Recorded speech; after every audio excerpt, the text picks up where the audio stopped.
সুখের অক্ষি গাকে এই সাকুর পারে আইসা আমার বাতাল মাতাল লাগে এই রূপ দেখিয়া মন পিঞ্জরা সুখের অক্ষি গাকে পারতাম যদি খাইতা যাইতে এই সাগর পারে।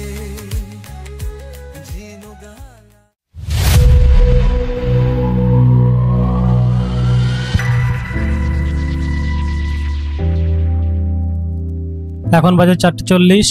ওই একজন ক্যান্ডিডেট, এই আরেকজন ক্যান্ডিডেট, আরেকজন জানালার পাশে দাঁড়িয়ে আছে, আর এই একজন আমি। ভোরের এই আলো ফুটে ওঠার সাথে সাথে প্রকৃতিও জেগে উঠছে তার আপন রূপে, প্রকৃতি সেজে উঠছে তার নিজের মহিমায়। আসলে এই যে দৃশ্য, এটা কিন্তু সকাল সকাল না উঠলে বা সকাল সকাল কোথাও না বেরোলে এই দৃশ্য দেখা মেলা খুব ভার। সিরিয়াস ইস্যু চলছে। কি করছিস বড়? এমনি বড় মুড ভালো লাগছে না, তারপর আর বালতি না, এই যে রোজি রুটি এখানে তো লাথি মারিস না। তো এই মেরা রোজি রুটি কা সকালে মুখ উঁচু রয়েছে বড়, সকাল সকাল বড় ভিডিও করছে, টাকা দিয়ে যাচ্ছে না, যাওয়া বড় সাইড করছে, চলে যাওয়ারই তো বাড়ি বড়, টাকাটা ফেরত নিয়ে যা। এখানে দেখো ট্রেনে একদম জায়গা নেই দাঁড়ানোর মতো, প্রচুর ভিড়। আর আমার বন্ধু এখানে জুতো পেতে বসে পড়েছে আর মুড়ি খাচ্ছে বসে বসে। আর ওই দেখো আরেকজন দেখো মুড়ি খাচ্ছে। এ ট্রেনে উঠলে কিছু না কিছু খেতেই থাকবে। চলে এসছি আমরা শিয়ালদা স্টেশনে চলে এসছি। এবার আমাদের ট্রেন ধরতে হবে নামখানা লোকাল। চলো সামনে এগিয়ে যাই।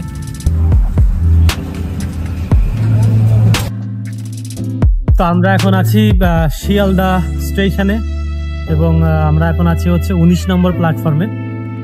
আর যেহেতু আমরা নামখানা লোকালটা মিস করে গেছি, তার জন্য হচ্ছে আমরা এখন দাঁড়িয়ে আছি 19 নম্বর প্ল্যাটফর্মে। ট্রেনটা অলরেডি ঢুকে গেছে, তবে এটা নামখানা অবধি যাবে না, এটা যাবে হচ্ছে লক্ষ্মীকান্তপুর অবধি।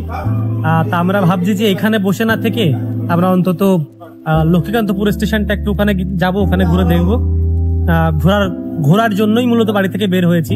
তো শুধুমাত্র এতক্ষণ ধরে শিয়ালদা স্টেশনে দাঁড়িয়ে থাকার তো কোনো মানে নেই, তাই ভাবছি যে আমরা এখন এই ট্রেনটা ধরবো। এটা হচ্ছে 8:15 একটা টাইম রয়েছে। আর যেটা আমরা মিস করে গেছি ওটা ছিল 7:14, ওটা মিস করে গেছি। এখন আমরা 8:15 ট্রেনটা ধরে আমরা হচ্ছে এখন নামখানার যাওয়ার জন্য লক্ষ্মীকান্তপুর স্টেশনে হচ্ছে আমরা এখন ওই অবধি যাবো। সেখান থেকে নামখানা লোকাল ধরে আমরা সামনে এগোবো। এখন আমাদের যে মূর্তিগুলো এখানে আছে সঙ্গে এক একজন এক এক রকম কাজে ব্যস্ত। এই যে একজন ব্যাগ রাখছে, আর এর নাকি পেট ভরে গেছে। ও এখন কি ও এখন আয়াম নিদ্রা। আর এর তো সকাল সকাল উঠেই পেট খারাপ, এখন একটু ঠিক হয়েছে।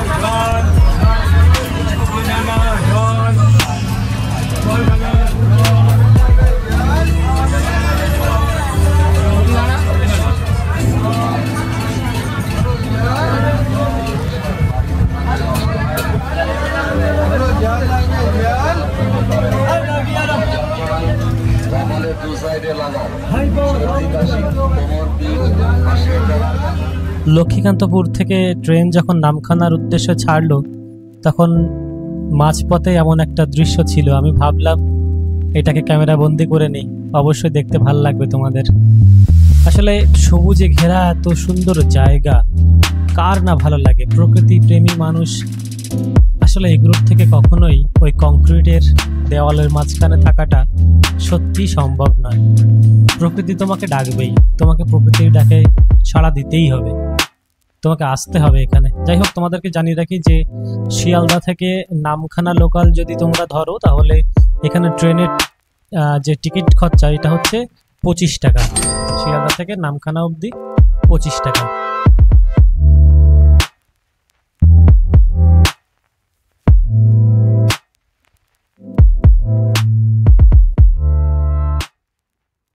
চলে এসছি আমরা নামখানা স্টেশনে।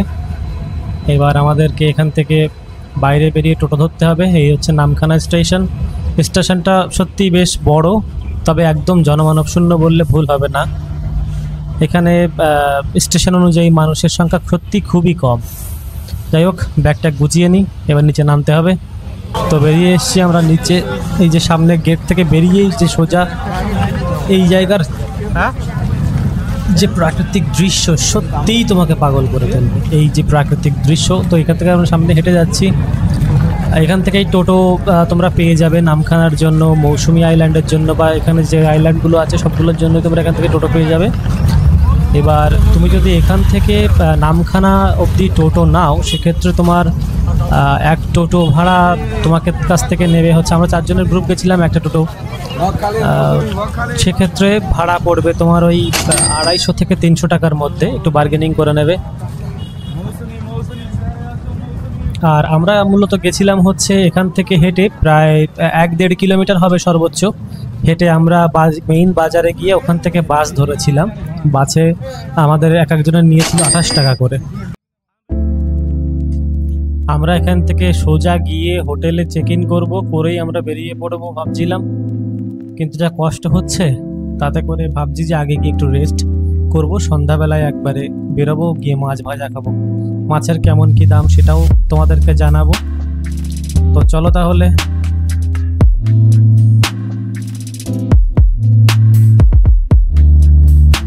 সন্ধ্যাবেলা চলে এসেছিলাম আমরা বিচে। এখানে দেখতে পাচ্ছ সামুদ্রিক যে মাছগুলো এখানে রয়েছে, সবগুলো মাছের নাম তো আমি বলতে পারবো না। ভেটকি মাছ, চিংড়ি মাছ, তারপরে সমুদ্রের তেলাপিয়া যেটাকে বলে, আর অনেক মাছ তোমার এখানে ছিল।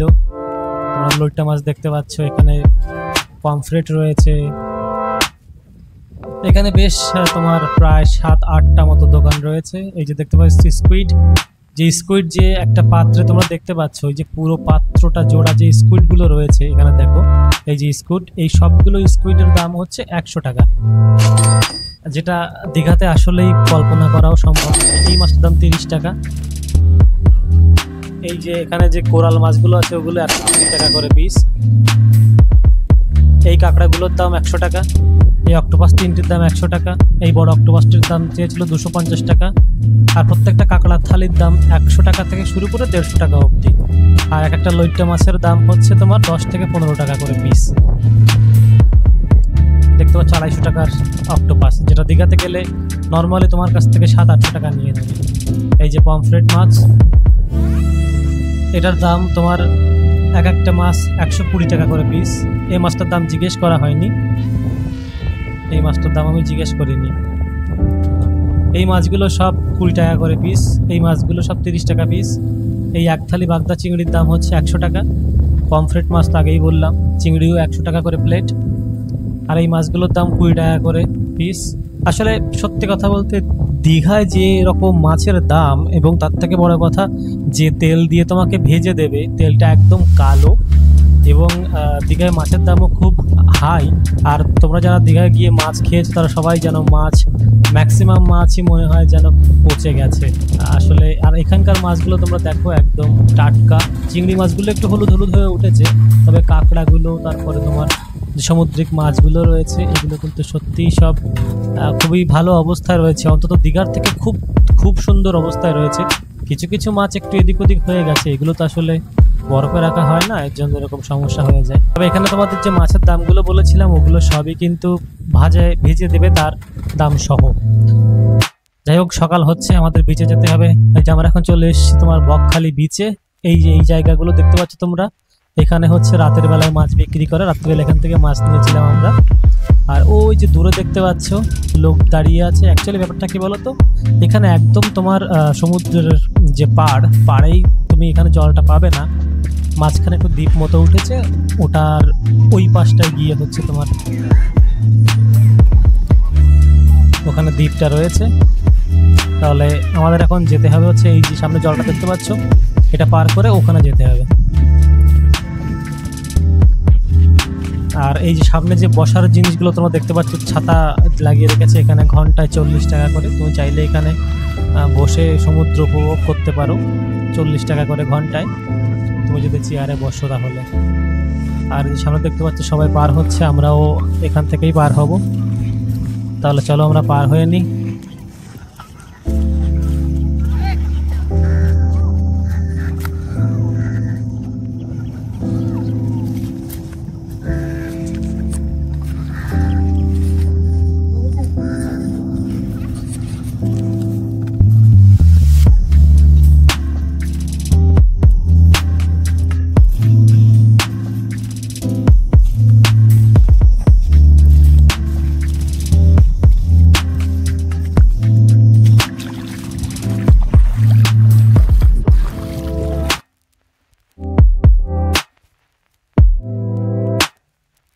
এখানে একটা জিনিস তোমরা আসলে দেখতে পাবে, সেটা হলো যে এখানকার সমুদ্রের যে ঢেউ, এটা কিন্তু দীঘার মতো অত বড় বড় ঢেউ নয়,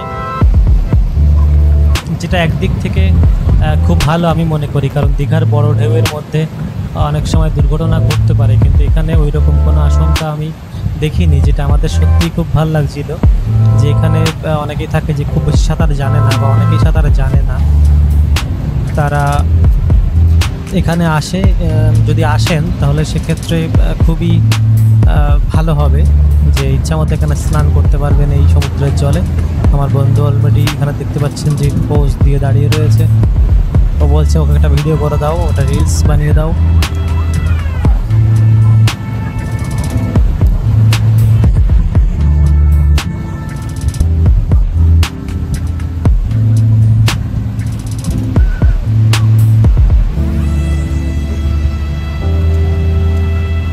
সমুদ্রের পাড়ের এই যে ঠান্ডা বাতাস আর সমুদ্রের যে এই ঢেউয়ের সুমধুর শব্দ, এটা সত্যিই মন কেড়ে নেওয়ার মতো, এটা সত্যিই মন কেড়ে নেওয়ার মতো। তোমরা যারা প্ল্যান করছো তোমরা দীঘায় যেতে পারছো না হয়তো বাজেট ইস্যুর কারণে, তারা অবশ্যই বকখালি আসতে পারো। আর শুধু যে তোমার বাজেট ফ্রেন্ডলি হবে সেই জন্য বলছি না, এখানে আসলে তোমরা সত্যি খুব ঘুরে মজা পাবে। এখানে খুব একটা মানুষজন থাকে না, তোমরা প্রাইভেট টাইম স্পেন্ড করতে পারবে, আর এই বসে বসে সমুদ্রের এই শব্দ, জলের যে সুমধুর শব্দ, এটা উপভোগ করতে পারবে। এক কথায় বলতে গেলে বকখালি সত্যি খুব সুন্দর জায়গা, তবে এখানে মানুষের কোলাহল খুবই কম। তুমি বিচে আসলে বিচটা ফাঁকা পাবে, তুমি হোটেলে কম টাকায় হোটেল পাবে। তুমি আমরা যেহেতু আমাদের হোটেলটা ছিল এক আত্মীয়ের হোটেল, এই জন্য তোমাদেরকে হোটেলের ট্যুর আমি দিলাম না। সেখানে আমাদের নিয়েছিল হচ্ছে যে লাক্সারি কাপল রুম থাকে, সেই রুম আমাদের নিয়েছিল 700 টাকা করে, যদিও সেটা নর্মালি 1050 টাকা থেকে ওরা দিয়ে থাকে, তবে যেহেতু আমাদের পরিচিত তার জন্য আমাদের কাছ থেকে নিয়েছে 700 টাকা করে। আর এখানে তুমি যদি গ্রুপে আসো, বন্ধুবান্ধব মিলে আসো, সেক্ষেত্রে তোমরা 5 জন থাকতে পারবে এক রুমে। সেই রুমে তোমাদের নন এসি হবে অবশ্যই, সেই রুমে তোমাদের পার ডে ভাড়া পড়বে হচ্ছে ওই 700 থেকে 800 টাকা মতো। আর যদি 7 জনের গ্রুপ হয় সেক্ষেত্রে তোমাদের ভাড়া পড়বে আর 900 থেকে আর যদি 7 জনের গ্রুপ হয় সেক্ষেত্রে তোমাদের ভাড়া পড়বে আর 900 থেকে 1000 টাকা পর্যন্ত নন এসি। আর এসি হলে 1250 টাকা খুব সম্ভবত, যেহেতু আমি তো জানি না ভালো, তো শুনেছিলাম সেটুকুই বললাম। আর এখানে আসলে তোমরা অনেক হোটেল পেয়ে যাবে। আসলে সত্যিই বলছি যে তোমরা যারা বকখালি আসবে আর ভাবছো, তারা একবার ঘুরে যাও, খুব কম টাকার মধ্যে তোমরা খুব ভালো একটা অভিজ্ঞতা এখান থেকে করতে পারবে। আর আমার কাছে যদি তোমরা কোনো কোয়েশ্চেন জানতে চাও তাহলে অবশ্যই কমেন্ট বক্সে জানিও। আর কোন মাছের কী দাম, আমরা কী মাছ নিয়েছিলাম, এই ব্যাপারে যদি জানতে চাও তাহলে অবশ্যই তোমরা আমাকে কমেন্ট করে জানিও। আমি পরবর্তী ভিডিওতে এটা নিয়ে একটা আলাদা ভিডিও বানাবো, শুধুমাত্র মাছের দাম বা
নেপাল। তুই এইভাবে ছেলেটাকে নাটক করছিস তো? এখানকার সাথে নেপালের সাথে কোনো সম্পর্কই নেই। বলছি ওই পাশে নেপাল, ওই পাশে সব নেপালি। যাবি?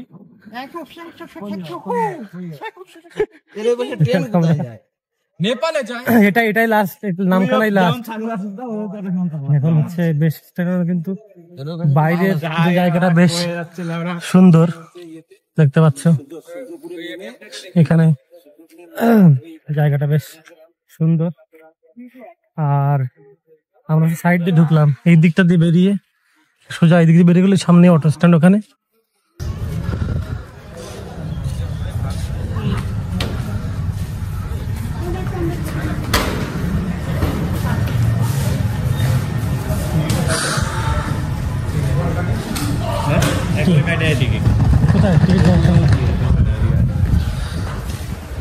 তাহলে এখন আমরা এখান থেকে টিকিটটা নিয়ে নেবো।